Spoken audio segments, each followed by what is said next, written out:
everyone, this is your master teacher Surabhi Gupta from Vedantu and मेरी कक्षा में आपका स्वागत है. Today we are going to be doing the entire chapter Rise of Nationalism in Europe in 20 minutes. That is my challenge. Let's see if I will be able to do it. चलो शुरू करते हैं. Do not forget to give a thumbs up to this video. Subscribe to the channel अगर आपने अभी तक subscribe नहीं किया, so that you do not miss on any live videos that we share with you. And do not forget to share this video guys. अगर आपको अच्छा लगा तो एक इंसान के साथ जरूर शेयर करना. चलो शुरू करते हैं. Rise of nationalism in Europe. Europe में राष्ट्रवाद की भावना कैसे फैली एंड उससे कैसे नेशन स्टेट्स का एस्टैब्लिशमेंट हुआ. कहानी शुरू होती है, आपकी चैप्टर शुरू होता है with this painting by Frederic Sorrieu जिसका नाम है the dream of world wide democratic and social republic, the pact between nations by Frederic Sorrieu 1848. ये पेंटिंग 1848 में बनाई गई थी जहां पर बीच में स्टैचू ऑफ लिबर्टी है. उनके एक हाथ में है द टॉर्च ऑफ एनलाइटनमेंट और दूसरे हाथ में है charter of rights of main. साथ में नीचे कतार में जो है लोग चल रहे हैं जो अलग अलग नेशन स्टेट को बिलोंग करते हैं. आगे जो है जो स्टैचू ऑफ लिबर्टी को पास कर चुके हैं that is USA and Switzerland क्योंकि वो पहले से नेशन स्टेट बन गए थे. जस्ट सामने है फ्रांस क्योंकि फ्रांस में भी रेवोल्यूशन हो गया था और उसके पीछे लोम्बार्डी, जर्मनी, इस टाइप के इटली जैसे कंट्रीज थे क्योंकि अभी तक नेशन स्टेट नहीं बने थे. तो अभी वो कतार में है. वो सारे जो कंट्रीज है वो स्टैचू ऑफ लिबर्टी को होमेज पे करते हुए आगे जा रहे हैं. इस आप पूरे पेंटिंग को यूटोपियन भी बुला सकते हो, ड्रीम लाइक बुला सकते हो, एक काल्पनिक दुनिया बुला सकते हो क्योंकि इस पॉइंट तक नेशन स्टेट या राष्ट्र की जो एस्टैब्लिशमेंट नहीं हुई थी. अभी भी पूरा यूरोप जो है अलग अलग हिस्सों में बटा हुआ था, अलग अलग राजाओं के अंदर इन डचीज, कैंटन्स और किंगडम्स. एक तरीके से नेशन स्टेट एस्टैब्लिश नहीं हुआ था. तो इस पूरे पिक्चर को आप यूटोपियन भी बुला सकते हो. ये चैप्टर इस पेंटिंग से इसीलिए शुरू किया गया है क्योंकि आपको बताया जा रहा है कि एक जमाने में यूरोप में नेशन स्टेट एस्टैब्लिश करने का लोगों के आंखों में एक सपना था. तो हम उस पॉइंट तक पहुंचे कैसे, राइट? अब आपको थोड़ी थ्योरी पार्ट बता दे तो अगर आप यूरोप को देखो, एज आई सेड, पहले हर राजा की अपने राजपाट हुआ करता था. एक फिक्स बाउंड्री नहीं होती थी. कभी राजा का इतना किंगडम होता था, कभी और किसी राजा का किंगडम लेके वो अपना बढ़ा देता था. लोगों में आपस में कोई लॉयल्टी नहीं हुआ करती थी. बस उन्हें पता था हम इस राजा के नीचे सब्जेक्ट्स हैं. फिर उसके बाद एक मॉडर्न स्टेट की एस्टैब्लिशमेंट होने लगी जहां पर सॉवरेनिटी जो है सेंट्रलाइज होती थी. मतलब एक तरीके से जो पावर, कंट्रोलिंग पावर होती थी वो एक इंसान में या एक अथॉरिटी में होने लगी, सेंट्रलाइज होने लगी.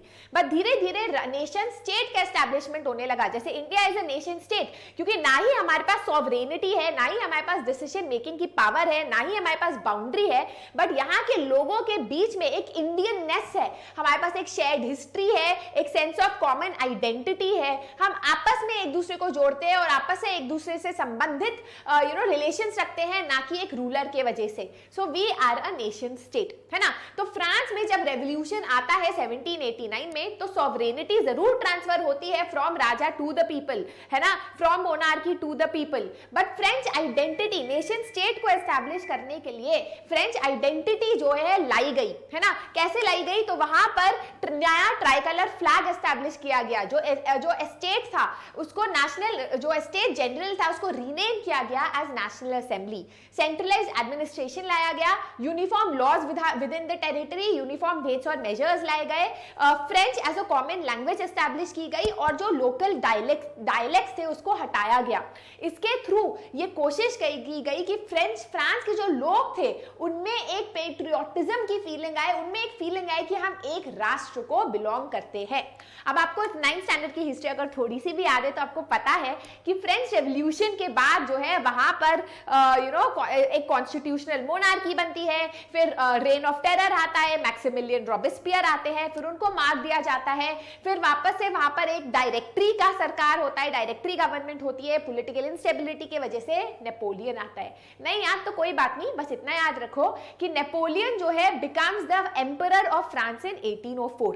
और जब वो एम्परर बनते हैं तो वो मॉडर्नाइजर की तरह आते हैं. He brings the civil code of 1804 जहां पर वो राइट टू प्रॉपर्टी लाते हैं, जो प्रिविलेजेस बेस्ड ऑन बर्थ है उसको हटा देते हैं, इक्वालिटी बिफोर लॉ लाते हैं, ट्रांसपोर्टेशन और कम्युनिकेशन में इंप्रूवमेंट लाते हैं। जो फ्यूडल सिस्टम हुआ करता था जहां पर तुम राजा के बेटे राजा हो तो राजा ही बनोगे, और अगर पेजेंट हो तो तुम्हें बेकार वर्क करना पड़ेगा, वो सब हटा दिया गया। गिल्ड रिस्ट्रिक्शंस, जो ट्रेड के रिस्ट्रिक्शंस थे वो हटा दिए गए। यूनिफॉर्म करेंसी और वेट्स और मेजर्स नेपोलियन लाए। तो इनिशियली क्योंकि नेपोलियन इतने अच्छे मेजर्स लाए तो इनको हार्बिंजर ऑफ लिबर्टी का टैग दिया गया। बट धीरे धीरे लोगों को रियलाइज हुआ कि लिबर्टी तो ये ला रहे हैं बट पॉलिटिकल फ्रीडम रिस्ट्रिक्ट कर रहे हैं लोगों की। जबरदस्ती लोगों को बोला जाता था कि तुम्हें आर्मी का पार्ट बनना है, टैक्सेस पे कराया जाता था। तो इन सब से लोग बहुत परेशान हो गए थे and he was known as the destroyer of democracy. तो नेपोलियन से काफी ज्यादा लोग परेशान थे। ठीक है, अब यूरोप की आपको पता है फ्रांस में क्या हो रहा है। अब थोड़ा यूरोप पे आते हैं। तो यूरोप में सोसाइटी कैसी थी? यूरोप में दो तरीके के लोग ज्यादातर एग्जिस्ट करते थे। एक थे आपके एरिस्टोक्रेसी। एरिस्टोक्रेसी वो लोग थे जो बहुत ज्यादा अमीर थे बट उनकी संख्या बहुत कम थी, कम ही लोग थे जो इतने अमीर थे। वो फ्रेंच भाषा बोलते थे, आपस में उनमें शादी का संबंध था, आपस में शादी करते थे, प्रॉपर्टी अपने ही हाथों में रखते थे। यूरोप के सारे एरिस्टोक्रेट्स में एक दूसरे के साथ एक तरीके से कनेक्शन रखते थे हाई सोसाइटी वाले लोग।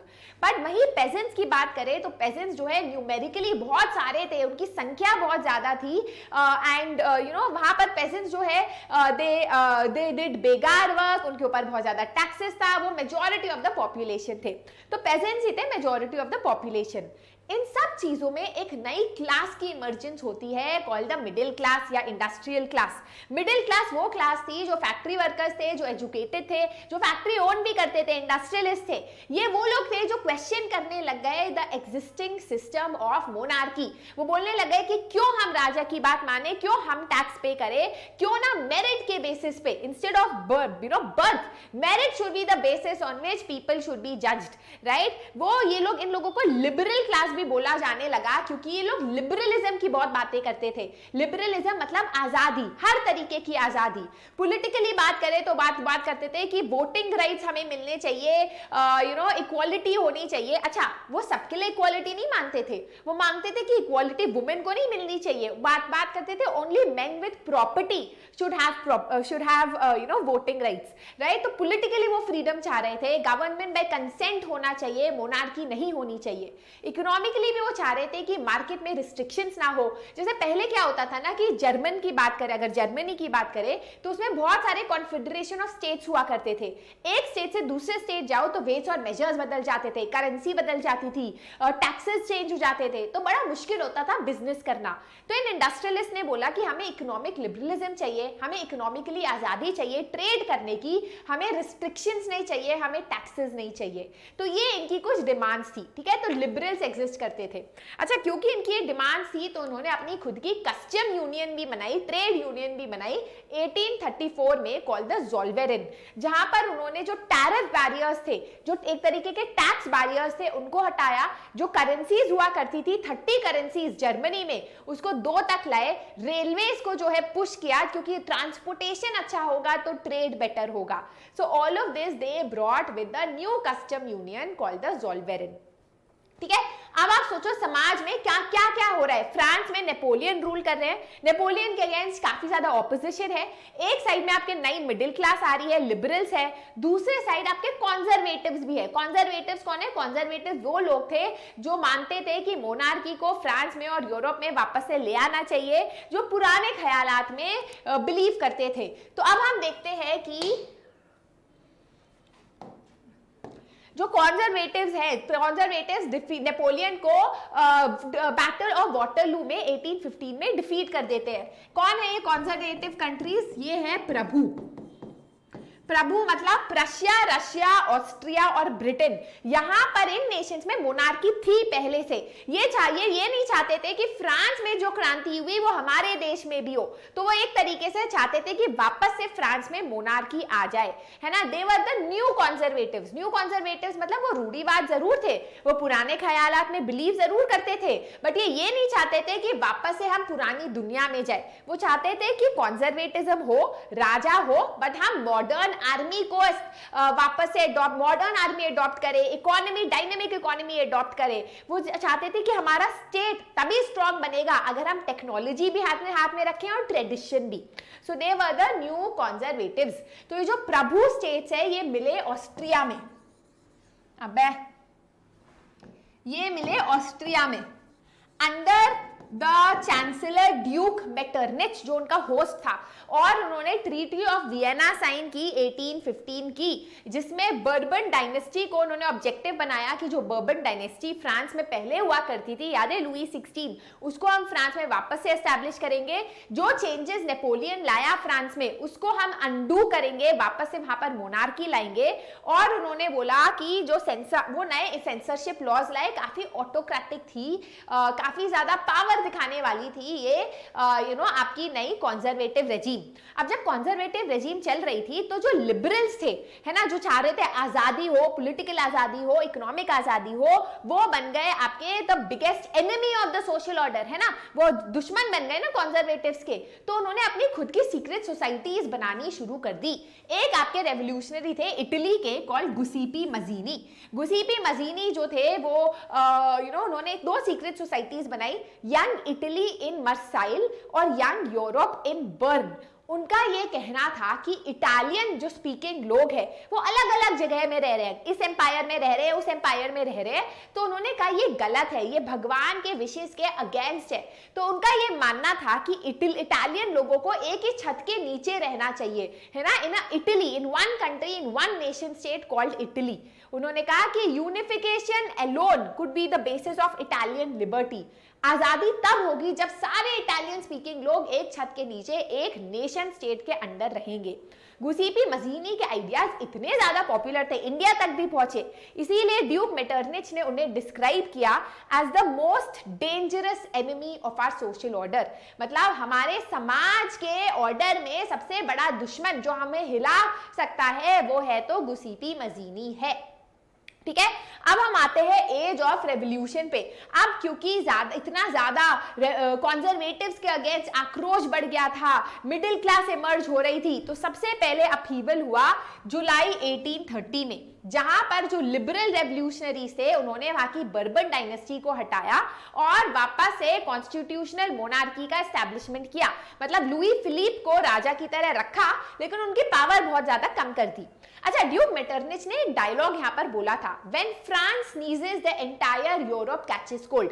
फ्रांस छींकता है, पूरे यूरोप को ठंड लग जाती है। तो यहां पर यही हुआ, फ्रांस को देखा देखी जुलाई रेवोल्यूशन होता है एंड बेल्जियम भी यूनाइटेड किंगडम ऑफ नीदरलैंड से अलग हो जाता है ना, प्रेरणा लेके फ्रेंच रेवोल्यूशन से। इस टाइम पे हम, अच्छा, दिस हैपेंस इन 1830। 1830 एक बहुत धमाकेदार एक डेकेड होता है क्योंकि इस टाइम पे हम देखते हैं एक नई फीलिंग इमर्ज होती है कॉल्ड रोमांटिसिज्म।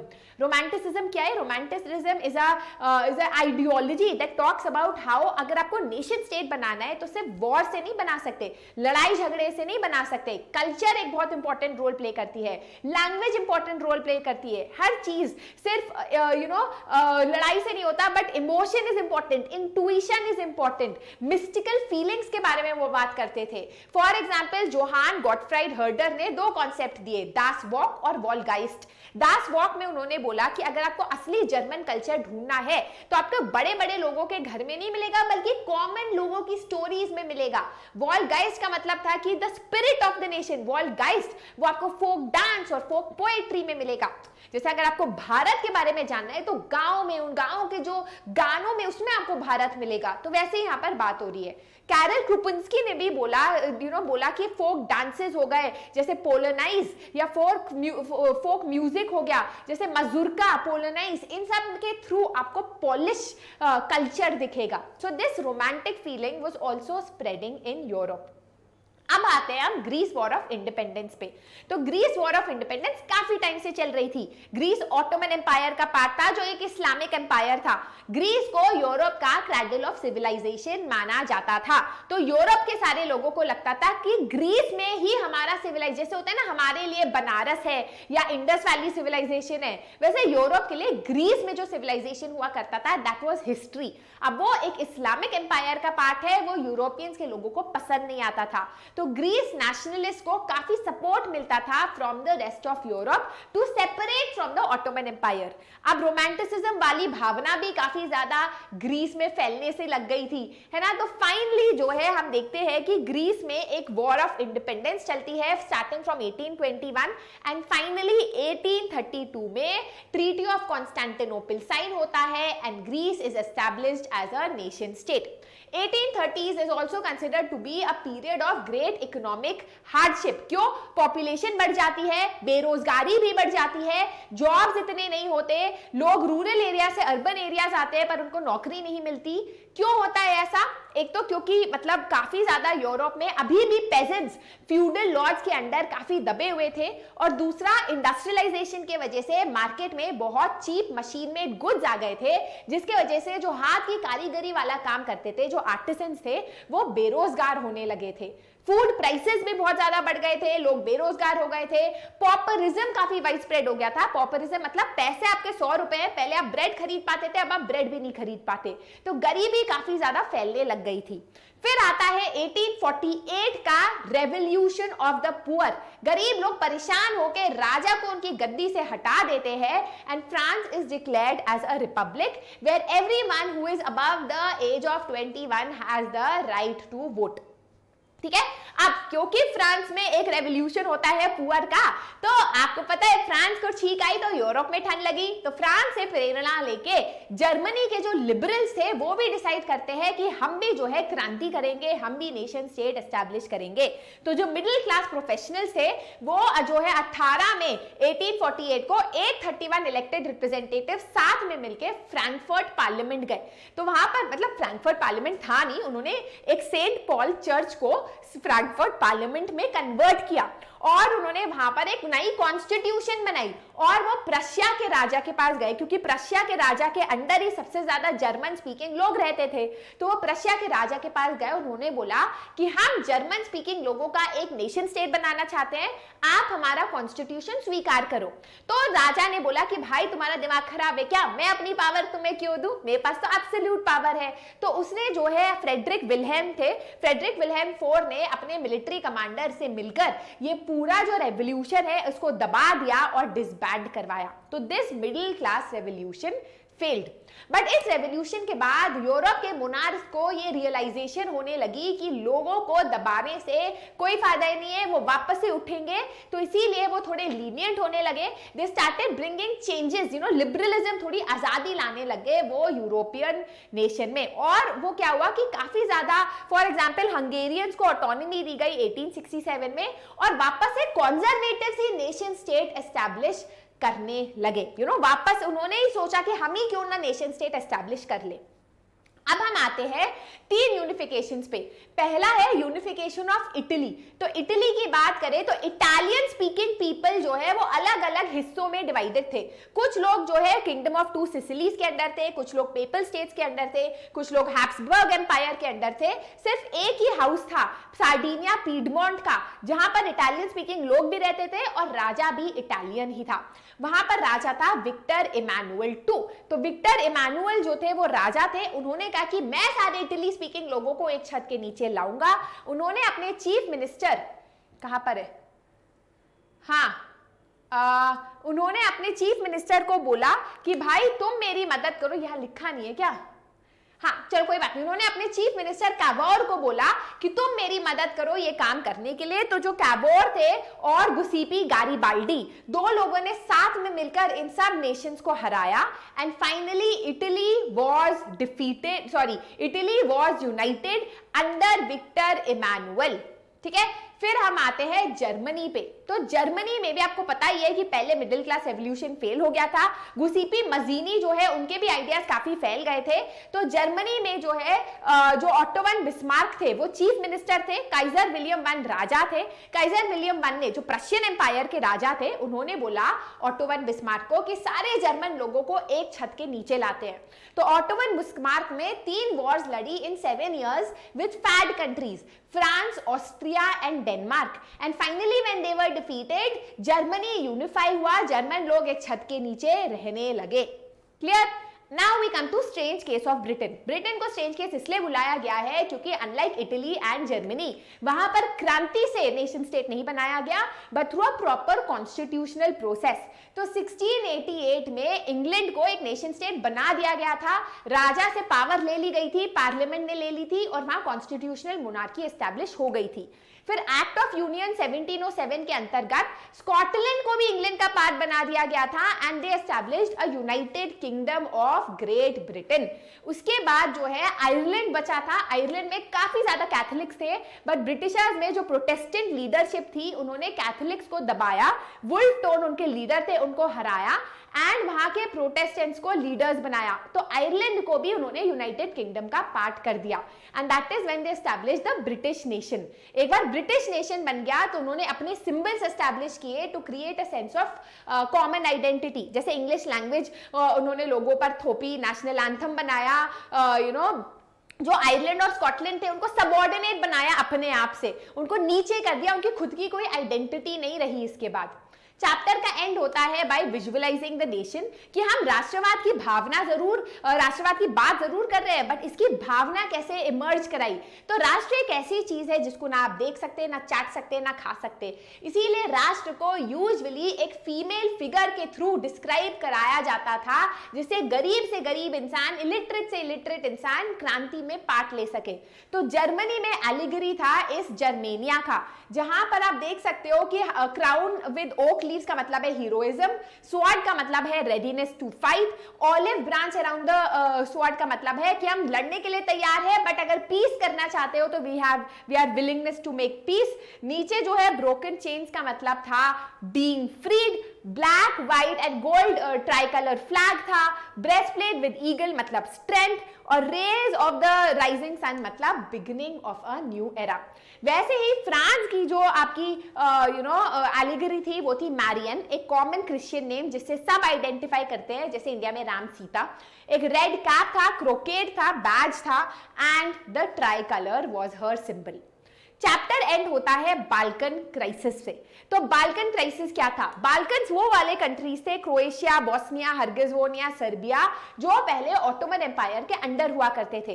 जब ऑटोमन एम्पायर वीक हुआ और रोमांटिसिज्म की फीलिंग यूरोप में फैलने लगी, तब ये जो बाल्कन कंट्रीज थे ये ऑटोमन एम्पायर से अलग हो गए और उन्होंने अपना नेशन स्टेट एस्टैब्लिश कर दिया।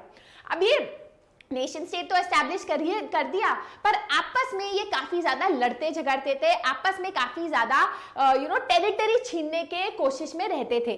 यहां पर ग्रेट पावर्स थी Germany, Russia, England and Austria, जो इन बाल्कन कंट्रीज को कंट्रोल करते थे क्योंकि बाल्कन कंट्रीज की लोकेशन काफी ज्यादा एडवांटेजियस थी फॉर वर्ल्ड ट्रेड, सी के पास थे ये, है ना। तो जब आपस में लड़ते थे तो ग्रेट पावर्स भी कूद पड़ी और आपस में लड़ने लग गए and that is what led to the First World War, right? And that is it. That is the entire chapter in short. I hope समझ आया होगा, है ना। आया तो प्लीज मुझे comment section में जरूर बताना। Do not forget to share this video with your friends. I'll be posting the PDF on the Telegram channel. You can also follow me on my Instagram ID. I have my own YouTube channel now, जिसका link आपको description में मिल जाएगा। That is it. This is your master teacher Surbhi signing out. This was the entire chapter. I hope you got it.